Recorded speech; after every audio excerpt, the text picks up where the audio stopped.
నమస్తే అండి. గతంలో అనుభవించిన కష్టం, బాధ, దుఃఖం వీటికి సంబంధించిన మానసికమైన ఆవేదనను మీరు మార్చలేరు, ఎవ్వరూ మార్చలేరు.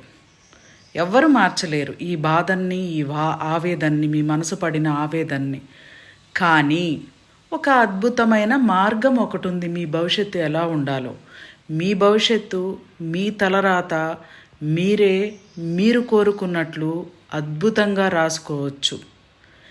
ఎవరు ఇంతకుముందు జాతకం చెప్పి నీ జీవితాన్ని మార్చుకోలేవు అన్న వాళ్ళ యొక్క మాట కూడా కొట్టిపడేసేయచ్చు. ఎలానో తెలుసా? పంచభూత తత్వం ఆన్లైన్ ప్రోగ్రాము 27/2/2025 నుండి స్టార్ట్ అవుతుంది. No fees. WhatsApp group link డిస్క్రిప్షన్లో ఉంది, చూడండి, జాయిన్ అవ్వండి. ఇంట్లోనే ఉండి రిలాక్స్గా చేయవచ్చు.